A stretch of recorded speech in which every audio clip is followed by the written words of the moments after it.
آج جو کہانی میں آپ کو سنانے جا رہی ہوں یہ آپ کے دل کی دھڑکن تیز کر دے گی، آپ کے وجود میں سنسنی دوڑ جائے گی، وہی سنسنی جو ہماری زندگی کا حصہ رہی۔ یہ ایسا واقعہ ہے جسے سن کر آپ کے رونگٹے کھڑے ہو جائیں گے اور آپ بھی وہی خوف محسوس کریں گے جو برسوں ہر لمحہ ہم نے محسوس کیا۔ یہ کوئی من گھڑت قصہ یا ناول نہیں، یہ وہ حقیقی آپ بیتی ہے جس نے ہمیں پل پل بے چین رکھا اور اب یہ بے چینی آپ تک پہنچنے والی ہے۔ سال 2010 سردیوں کی ایک ٹھٹھراتی شام تھی۔ گھر کی سیڑھیاں چڑھ کر ایک پروکاش شخصیت اندر داخل ہوئی۔ سفید لمبی داڑھی، درمیانے بال، لمبا قد اور روشن چہرہ، ایک ایسی پرجلال شخصیت جس نے لمحوں میں وہاں کی فضا بدل کے رکھ دی۔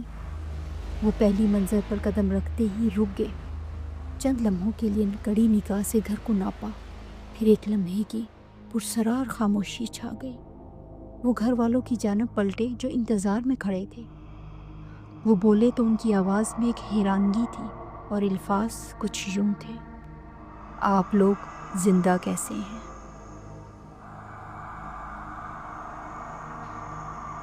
میری والدہ یہ سن کر ہلکا سا مسکرائیں اور بولی، پہلے آپ اندر تشریف لائیے، پھر ہم یہ بھی بتائیں گے کہ ہم زندہ کیسے ہیں۔ وہ گھر کے اندر داخل ہوئے اور سارے گھر کو بغور دیکھ رہے تھے۔ ان کے انداز سے یوں محسوس ہو رہا تھا جیسے وہ کچھ محسوس کر رہے ہیں، گھر کی فضا میں ان کہیں کیفیت کو ٹٹول رہے ہیں، کوئی اندیکھا وجود دیکھنے کی کوشش کر رہے ہیں۔ ان سب کے علاوہ کوئی اور بھی ہستی موجود ہے۔ انہیں میرا چھوٹا بھائی اپنے ساتھ لایا تھا اور وہ تھے حافظ عبداللہ۔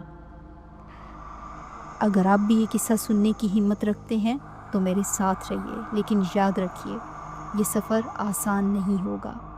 اس راز کو سمجھنے کے لیے ہمیں وقت کے دھندلکوں میں بہت پیچھے جانا ہوگا، جہاں اس سب کی ابتدا ہوئی۔ آپ جان سکیں گے اس خاندان کا معاملہ کیا ہے اور حافظ صاحب نے وہ جملہ کیوں کہا جس کی گونج آج تک ہمیں سنائی دیتی ہے، جو آج تک سب کو حیران کیے ہوئے ہیں۔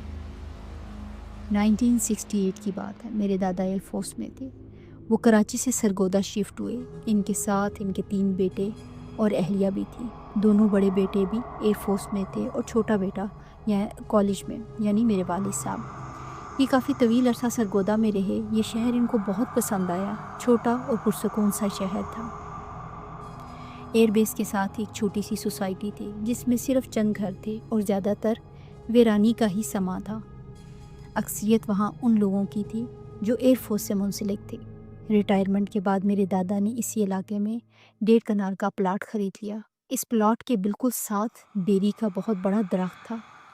یہ درخت عام درختوں جیسا نہیں تھا، اس کی شاخیں بہت بڑی تھی اور تیز ہوا میں یوں سرسراہٹ پیدا ہوتی جیسے کوئی سرگوشی کر رہا ہے۔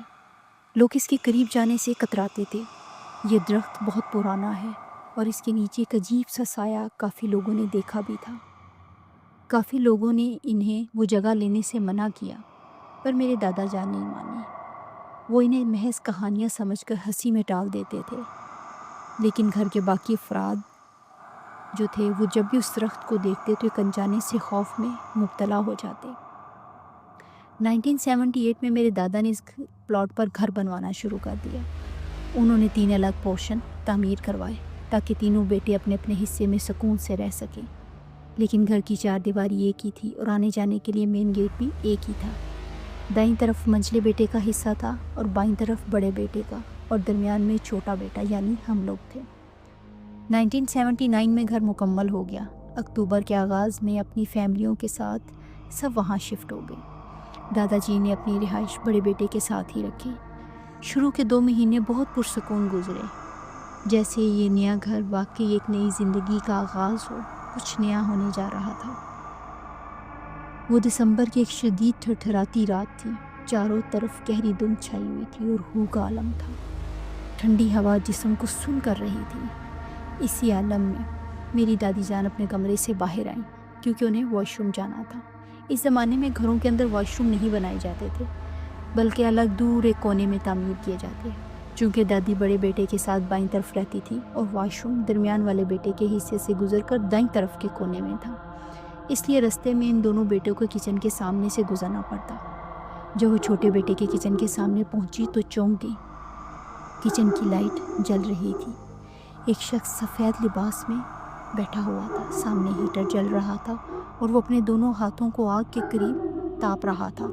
دادی نے غور کیا پر دھند اور روشنی کی وجہ سے اس کا چہرہ صاف نظر نہ آیا، صرف پشت دکھائی دے رہی تھی۔ انہیں لگا یہ ان کا چھوٹا بیٹا ہے۔ وہ زیادہ دیر رکی نہیں، آگے بڑھ گئی۔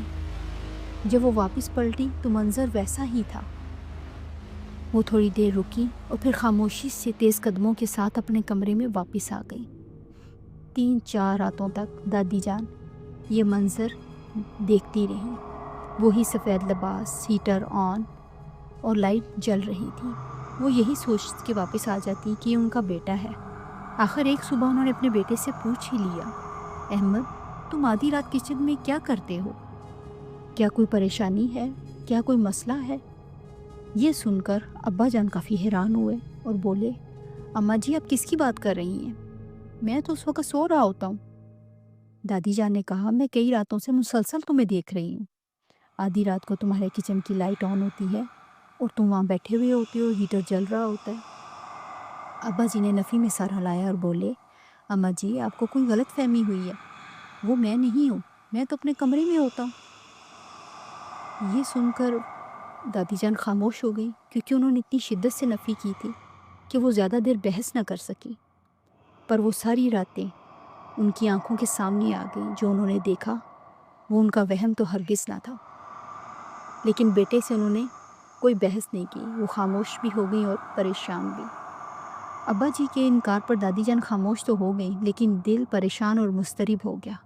انہوں نے سوچا اس بات کی تصدیق اب وہ خود کریں گی کہ آخر وہ کون ہے جو رات کو کچن میں لائٹ آن کر کے بیٹھتا ہے۔ دوسری طرف ابا جی نے انکار تو کر دیا تھا، پر دل میں ایک کھٹک پیدا ہو گئی، ایک شک آ گیا کہ آخر اماں جی کس کی بات کر رہی تھی، اور ان کے لہجے میں ایک یقین تھا۔ تو انہوں نے بھی یہی سوچا کہ میں رات کو خود اٹھوں گا اور اس بات کی تصدیق کروں گا۔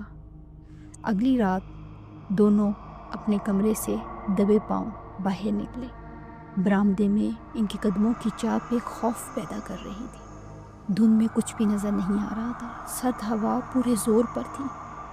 لیکن جیسے ہی ان کی نظر ایک دوسرے پر پڑی، وہ دونوں سمجھ گئے کہ وہ کیوں اٹھے ہیں۔ دونوں جب برآمدوں کو عبور کرتے ہوئے صحن میں پہنچے، کچن کے سامنے آئے تو وہاں کچھ بھی نہیں تھا، نہ جلتی ہوئی لائٹ، نہ دہکتا ہوا ہیٹر، اور نہ ہی وہ وجود جو اماں جی اتنے دنوں سے دیکھ رہی تھیں۔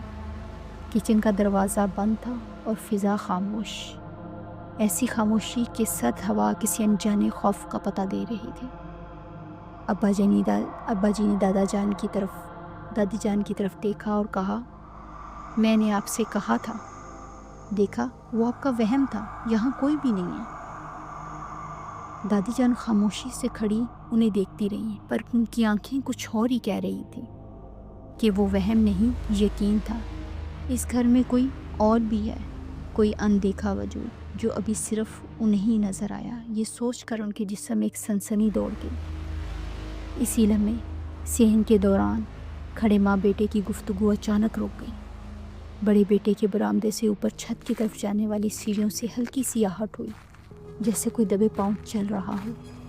دونوں نے چونک کر پلٹ کر دیکھا۔ چاروں طرف گہری دھند تھی، اندھیرا تھا اور برآمدے میں بڑی ہلکی سی روشنی تھی۔ اسی سناٹے میں انہیں صاف محسوس ہوا کہ کوئی سیڑھیوں سے نیچے اتر رہا ہے۔ ماں بیٹے کی سانسیں تھم گئیں، وہ اپنی اپنی جگہ منجمد ہو گئی، اور پھر وہ ہوا جس کا احمد نے کبھی سوچا بھی نہیں تھا۔ سیڑھیوں پر ایک وجود ظاہر ہوا، سفید لباس میں لپٹا ہوا، ہاتھ میں تسبیح، اونچا لمبا قد، چوڑے شانے، دیو قامت وجود جس کے قدم زمین کو نہیں چھو رہے تھے، بلکہ وہ ہوا میں تیرتا ہوا آہستہ آہستہ نیچے آ رہا تھا۔ اس کی سرخ آنکھیں اندھیرے میں انگاروں کی طرح لگ رہی تھیں۔